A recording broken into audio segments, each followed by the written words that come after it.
50 years of women's basketball at the University of Colorado, and I think this is going to be such an amazing interview. I've been looking forward to it. My name's Corey Lopez, Hall of Famer Ceal Berry, who was here forever and ever at the University of Colorado to give us some stories, and our current head coach in her 8th season, J.R. Payne. I'm so excited to talk to you guys about 50 years of Colorado basketball. So Ceal, I'm going to start with you first of all. Can you imagine when you came in here where Colorado basketball is at today? And I just, over the 50 years, how women's basketball has grown here at CU. Well, yes, I can imagine You that. saw it? Because, well, I think any coach expects to come in and make it better than it was yesterday. I think most coaches have that aspiration to really work hard and do better. But as far as the details and the sellouts or the process of it, you can't get too far ahead of yourself. I was telling JR, I think my first day here, I walked into the locker room, which is now the volleyball locker room. This is 1983, and we would call it branding right now. But the branding at that point, people were the Lady Vols at Tennessee or the Lady Longhorns with Jody Conrad at Texas. We were the Lady Buffs. And I was not familiar with the Lady Buffs. I wasn't really familiar with Chip and Buffaloes. I'm from the Midwest, and it's kind of like, okay, the Buffs, all right, we're the Buffs. There were feminized versions of Buffaloes on the locker room wall with lipstick and mascara on the Buffaloes, with ribbons on the horns. And I looked at my assistants and I said, I think we need to change the kind of the image of the program if we're going to get kids here from out of state. It worked.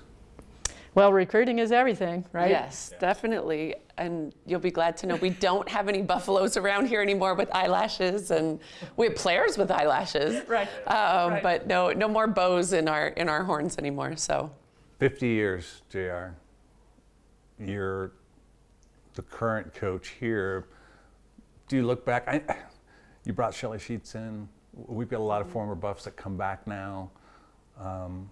You've really grabbed a hold of the University of Colorado's history to kind of continue to build on the 50-year.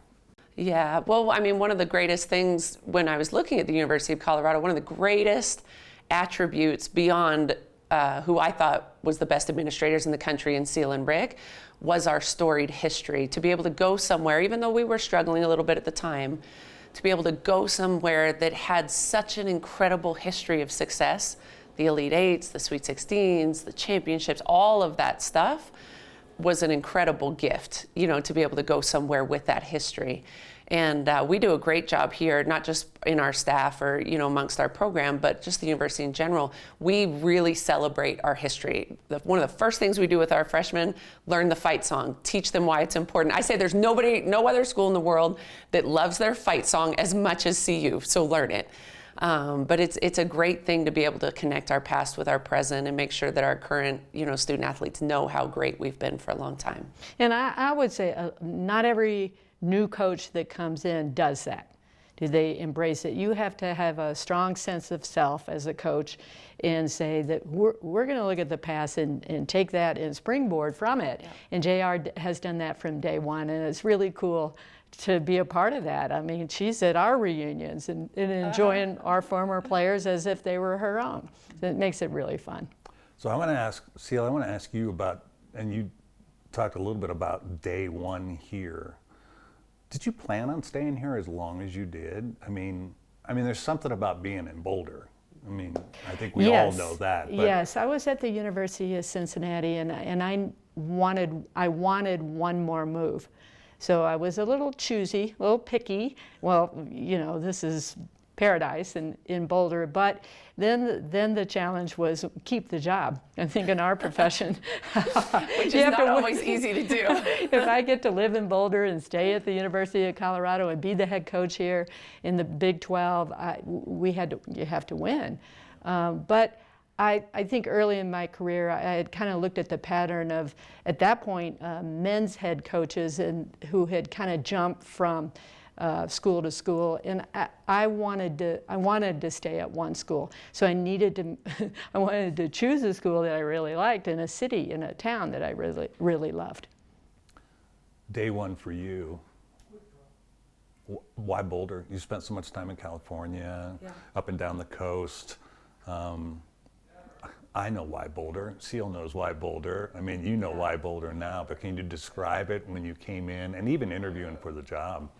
Well, it's funny because I had only been to Boulder before I arrived as the head coach to play against CU. And we were coaching at Southern Utah at the time. It was the first or second round of the NIT. And I remember driving on campus with our Southern Utah team. And Toriano and I always, everywhere we go, we think in recruiting terms.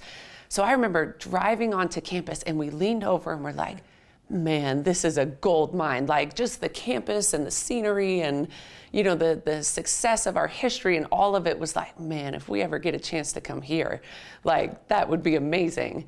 And so, yeah, so I briefly mentioned Rick and Ceal being the lead administrators on campus. That in and of itself was a dream, you know, for a coach to take over a program. But then just as Ceal described, like this really is paradise for a lot of people. The beauty of the school, the surrounding area, Denver being, you know, 25 minutes down the road, all of it was like, oh, we can win here.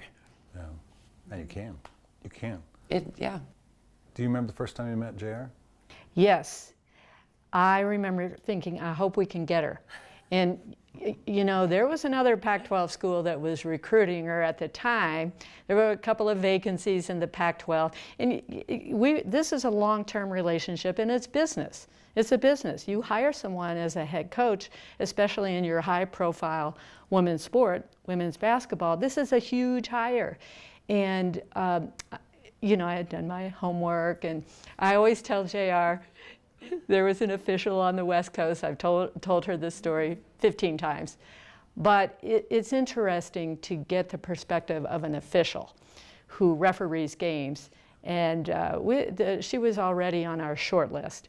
And she called me, the official called me, a long-time friend of mine, said that JR Payne can really, she's a great bench coach. Well, as a coach, I love to hear that.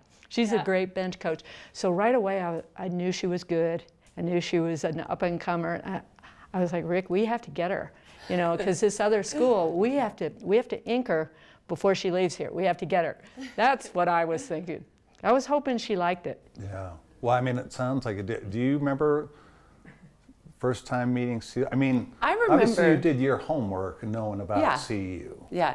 I remember our first phone call vividly because I remember looking at my phone and seeing Ceal Berry calling you, and I thought, this has to be a dream. Like, there's no way Ceal Berry is calling me right now.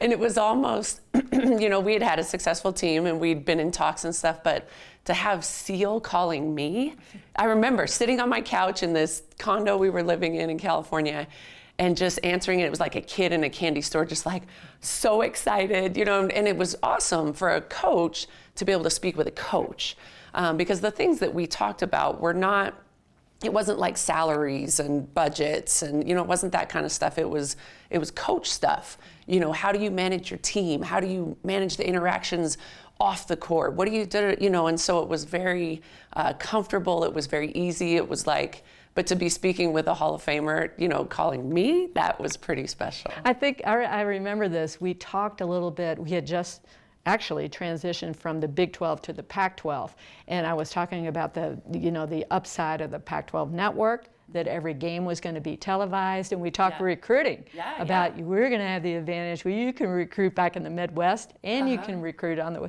So we did have a coach talk. We had a little coach talk before the business. And then side I started of it. thinking we have to get her.